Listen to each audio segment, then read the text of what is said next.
Welcome to Fear and Greed Sunday Feature. I'm Michael Thompson. Bit of a change of pace today, nothing too serious because today is all about Hollywood. Back in December 2020, Sean Aylmer spoke with Rob Marsala, who is a talent manager for film and TV. Now, Rob's an Australian, normally based in the US, but when he joined the podcast to talk to Sean, he was back in Australia during what was really a very strange time for the film industry. The pandemic and lockdowns were changing the way that movies were being made, changing the way that TV shows were being made. And during that 2020-2021 period, the industry actually boomed here in Australia with a huge number of local and overseas productions being made. Rob talked to Sean, though, about the industry as it stood in December 2020 and really about the fascinating job of managing talent, managing people like actors in Hollywood. It's a great chat. I hope you enjoy it. On Fridays, we like to look at the business of leisure. The entertainment industry has copped a hammering this year. COVID-19 has meant that we've consumed a lot more content than usual. The audiences for television, radio and on-demand viewing, listening and reading have been huge.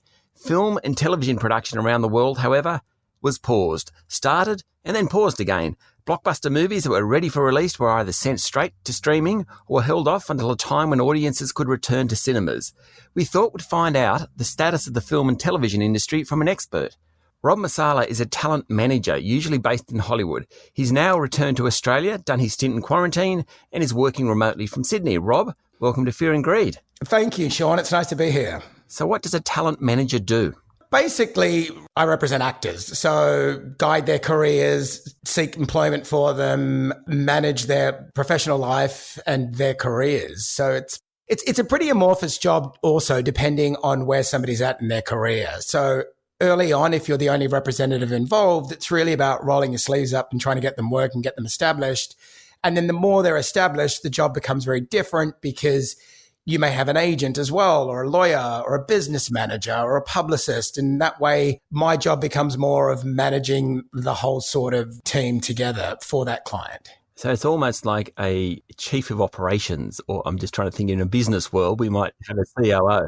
It's funny you say that because sometimes in a signing meeting, that's sort of how I describe it. But I try not to get too technical on business terms to artistic people so as to not put them off. But it is, yeah, if somebody's at that point, it is like being like their CEO, let them focus on their artistry and running all the different divisions.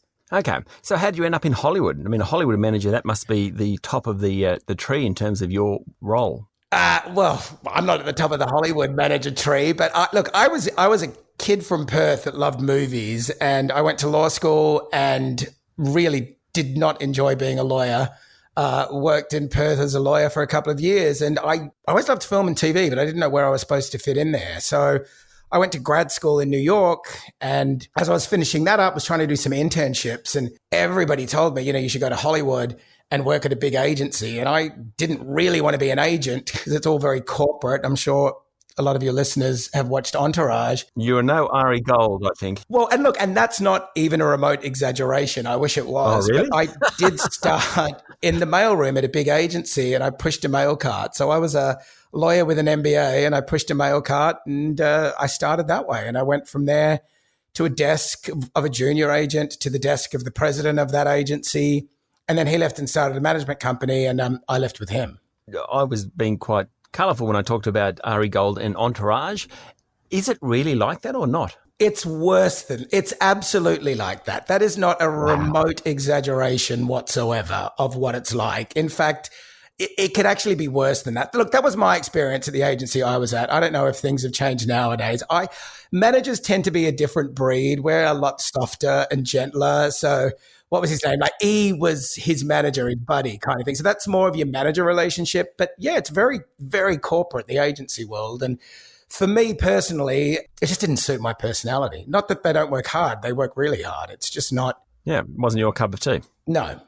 Righto. And so some of the people that you've managed, would we have heard of them? I had a couple of people on Game of Thrones, which people in Australia tend to always know best. Who were they? Ian Glenn and Joe Dempsey and Will Tudor. I had a guy on Mad Men, Jay Ferguson, who's on The Connors now, which is the Roseanne spin-off. In the past, I've had other people, Australians that are very well known, but a guy named Dominic Sherwood I represent is very popular amongst teenagers who's on a show called Shadow Hunters. So let's get on the pre-COVID. Yes. What's been the impact of streaming services like Netflix on that industry?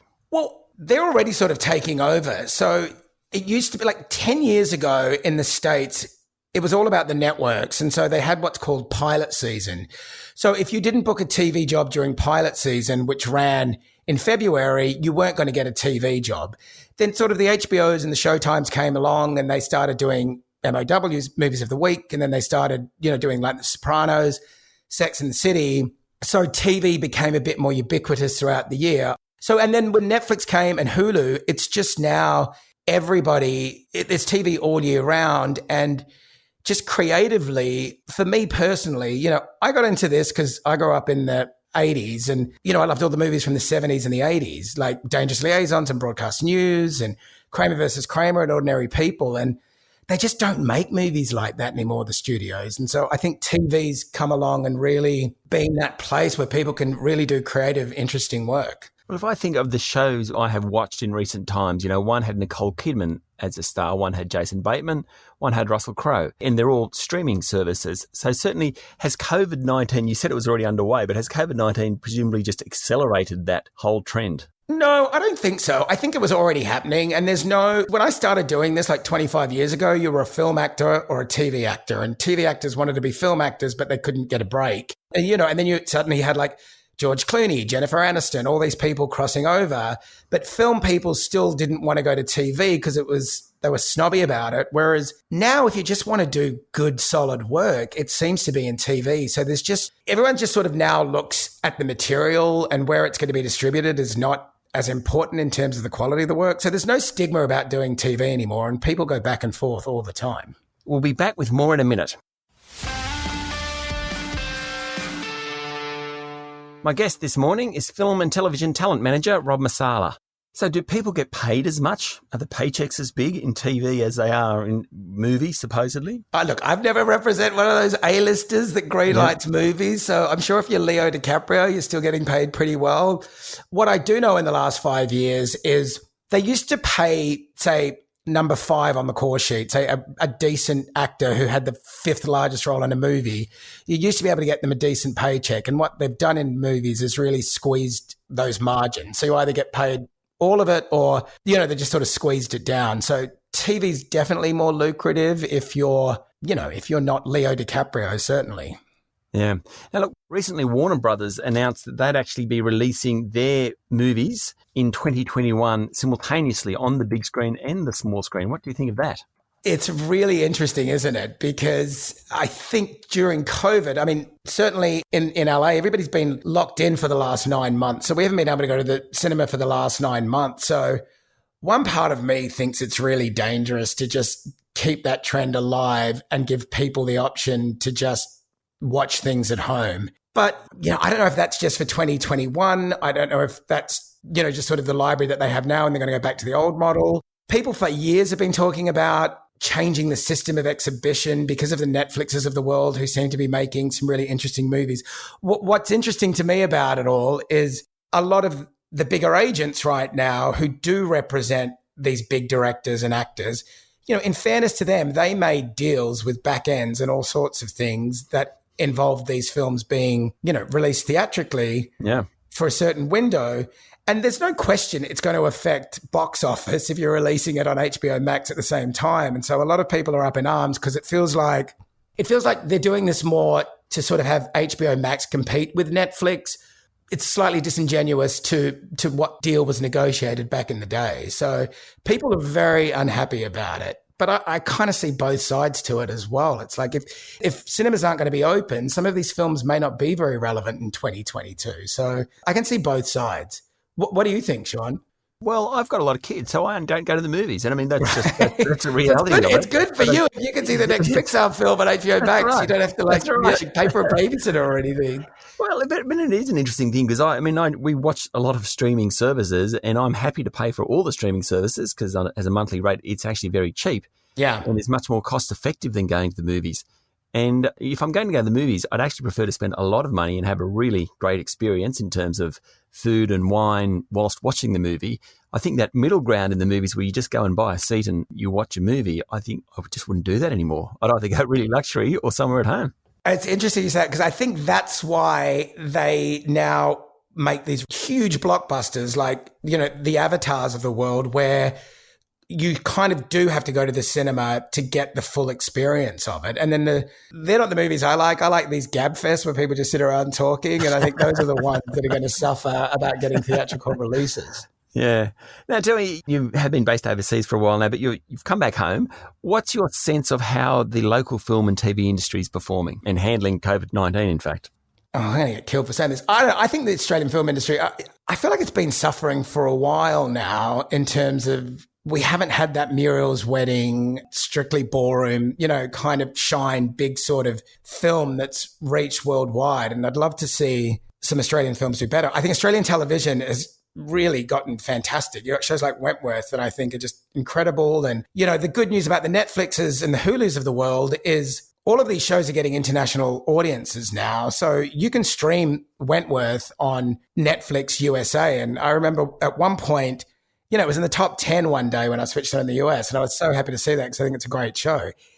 In terms of COVID, it's been amazing for the Australian film industry because all these US big productions are coming down here because Australia's COVID free and it's a great place to be filming right now. So there's so much stuff shooting down here already and a lot more coming down the pipeline. Well, I mean, it is incredible when you read, and anything out of Byron Bay seems to have a star from Zac Efron to Marky Mark appearing in the local grocery store and places like that. I was there 2 weeks ago with a friend of mine who's an agent here, and it was hilarious. It was like being in LA or New York in that every time you walked into a restaurant, you're like, oh, there's Michael Shannon sitting at that table over there. It did feel like that up there. So, and then you've got like Melissa McCarthy, who's in that 9 Perfect Strangers, the thing that's shooting up there.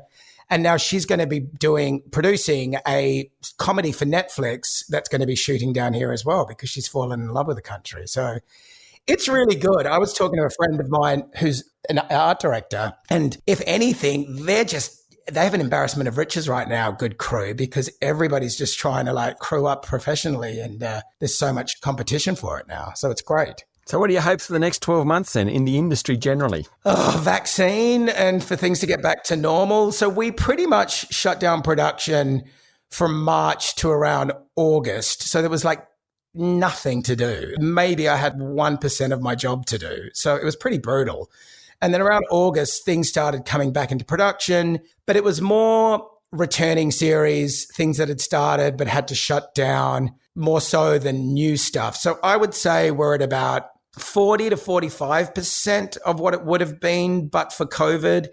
But like I have a client on Chicago Fire, for instance, and they got back up pretty early in Chicago and then they had to shut down for 2 weeks because 2 of the cast members got COVID. So there's a lot of that stuff going on as well. And it's not as much fun, at least for actors on sets right now, because you come out, take your mask off, do your scene, have to go straight back into the trailer. There's no socializing. So it's become less, everyone's so happy to be working, so they're not complaining, but it's, I don't think it's as festive a job right now. So I'm hoping this vaccine kicks in. I mean, the States is a mess, as everybody that watches news knows. So I don't see at this point how they're going to get it under control until everybody's vaccinated. So hopefully that will kick in and come mid-year, we might be back to normal. But I think that's what it's going to take. So, Rob, you're operating out of Sydney. Are you heading back to Hollywood anytime soon?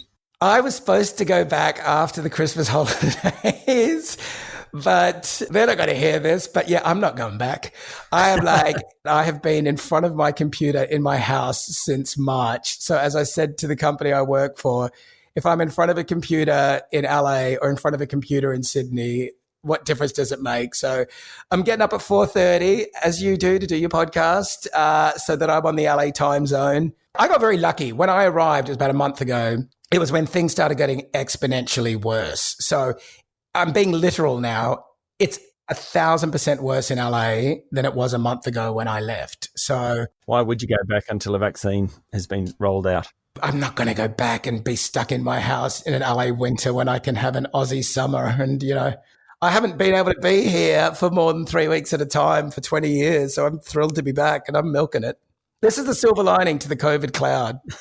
Rob, thanks for talking to Fear and Greed. Cool. Thank you, Sean. That was Rob Marsala, talent manager from Hollywood or perhaps Sydney, we're not sure.